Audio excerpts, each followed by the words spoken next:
exercise is our semi-annual FRS radio exercise. It'll involve your FRS radio, family radio system radios, or GMRS phonetically, and your first name. The CERT FRS is now taking check-in.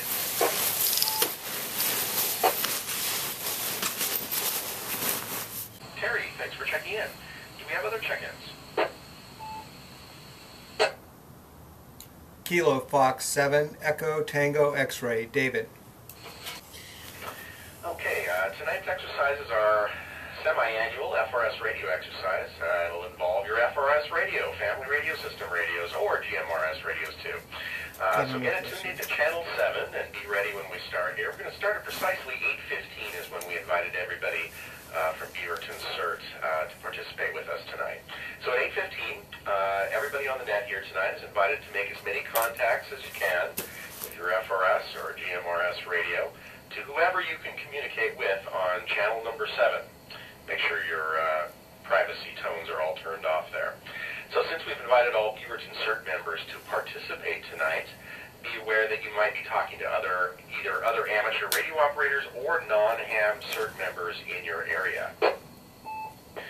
Make contact with anyone you can and exchange first names and team name or color. Everybody who's an amateur radio operator, just go ahead and identify yourselves as a member of the radio team, and that way it'll make it easy to figure out who's who. So you're listening to the Beaverton CERTnet, and we check in every Monday at 8 o'clock. I'm not a formal member of Beaverton CERT, but I've been participating as much as my work schedule will allow.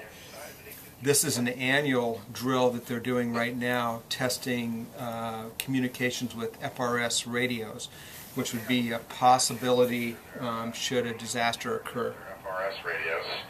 I was going to mention, I looked up the technical specs of my little pea-shooter Motorola blister pack FRS radio here.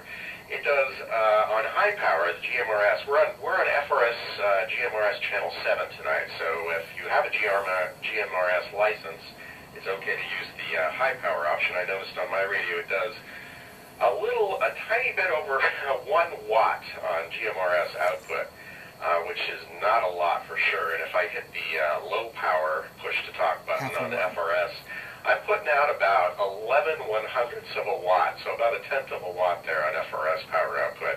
I imagine most blister pack radios are around the same power output, so probably most of us are not going to be putting out a lot of power tonight. We should probably set our expectations accordingly. If you're lucky, if you're probably very near somebody else, you might actually make a contact tonight. Any other comments about that?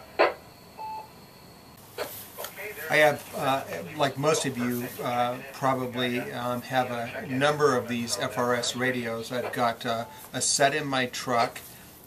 We have a set over in Central Oregon. We have a set here at home. And I'm looking at getting a set for my daughter's car as well, and a backup set for the house, and also one for my wife. I keep my radios in a zip bag. This bag is ready to go.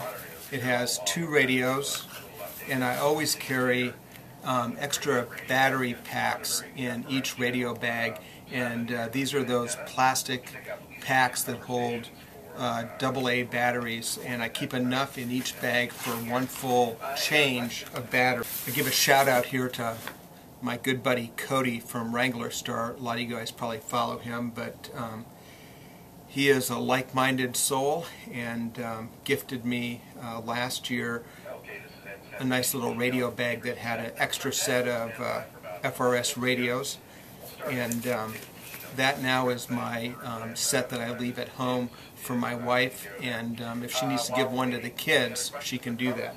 The set I have in my truck is a very old Talkabout 250 by Motorola. Very bare bones, but pretty rugged and durable. All the Motorola products are pretty durable. What I like about this set that Cody gave me is it has a lot of extra features, including weather station. It also has a nice red colored illumination, which makes it easy on the eyes. And it also has a nice little flashlight on the bottom. So That is a nice little feature, and I leave that set at home for my wife and my kids because I think that'll be good for them. I'm going to try both radios just to make sure everything is working, and thanks for tagging along. This should be a fun exercise. If you guys are not members of CERT, I'd recommend you check that out in your area. It's a nice way to contribute.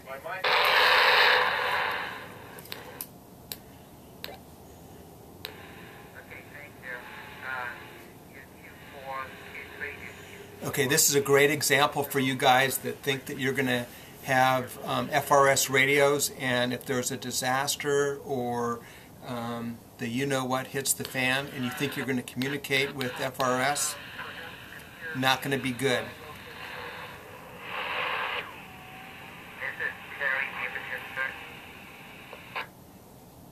Recognize right now we are trying to communicate, and these are people that are used to talking on the radio.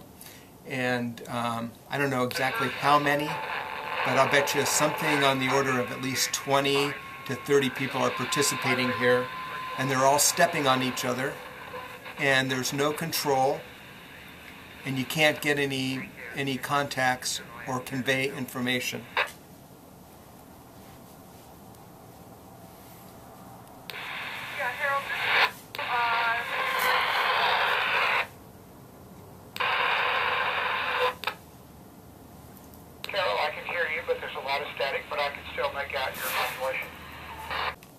David, Beaverton, CERT. David, this is Carol with Beaverton Yellow CERT. Can you hear me? Yeah, Carol, I copy you loud and clear. You're with Beaverton CERT Yellow Team. David, this is Harold. Can you hear me? Harold, this is David. I copy you loud and clear.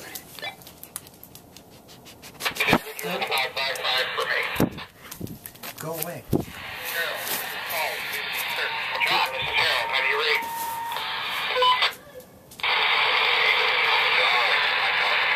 Yeah, I can hear you just fine. You're a 5x5. That's amazing. Well, we had an unexpected guest.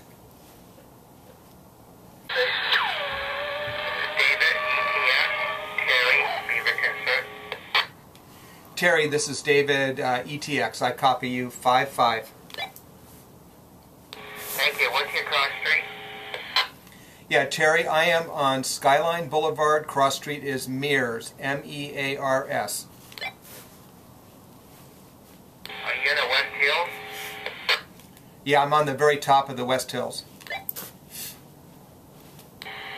thank you.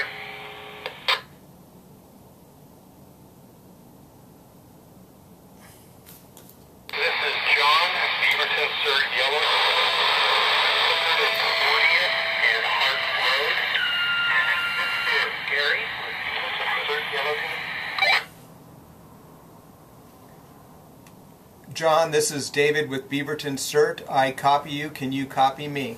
Yes, I copy you. I've got you 5-5, John.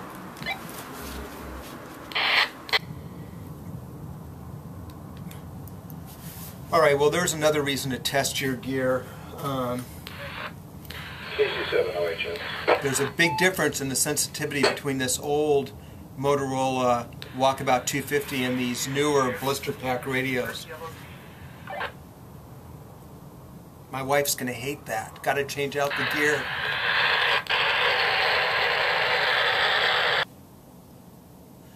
Here's another distinct advantage of GMRS over FRS, and that is that you can have more power output, which is always helpful. And again, probably the most helpful is to get altitude. And I'm at about 1,200 feet in the West Hills out of Portland, which gives me a distinct advantage with these little antennas and less than half a watt. Of course, with my little FRS radio, I was only able to make contact with just a couple people. But I'm interested to hear how everybody did. Okay, so I'm going to take a roll call here. We'll go through each station and see how you did. Give me a count of the radio team members you contacted and other CERT members. Okay, thanks, Harold. John. The lesson learned here is location, location, location. And And I heard about 2 others. in the Portland area, there's lots of hills and valleys.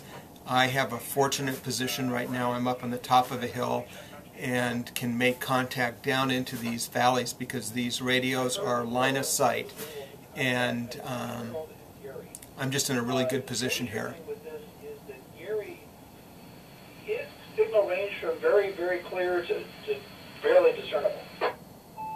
Okay, great. Any other comments or questions, observations about the exercise? KF7 ETX. Go ahead, David. Yeah, John, I think the only thing I had trouble with was just everybody stepping on top of each other, and it was hard to pull out of all the noise a direct contact. Yeah, lots of doubles for sure. Yeah, I encourage everybody to listen, maybe if you're interested, to the audio recording I'll post on the website tonight. A lot of activity there.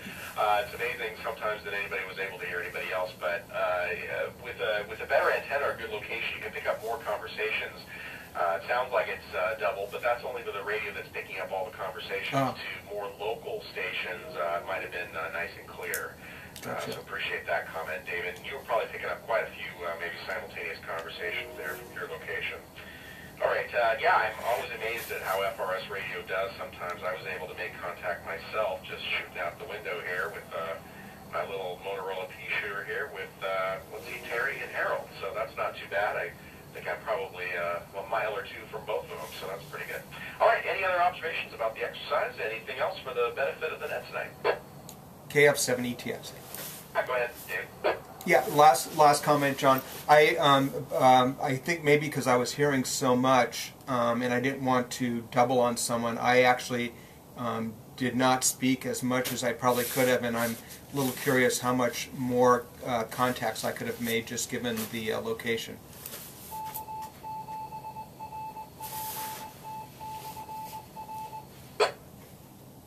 Yeah, it's always an interesting thing when you get a lot of activity on a single frequency like this to develop a strategy of sort of backing off and listening and seeing when you can sort of briefly break in with just a call sign or at least announce yourself. Yeah, so it's interesting to develop a little strategy here when the frequency is very, very busy, which it was. I imagine a lot of people who might have just been listening with an FRS radio probably weren't picking up much, but still, it all depends on your location. All right, anything else?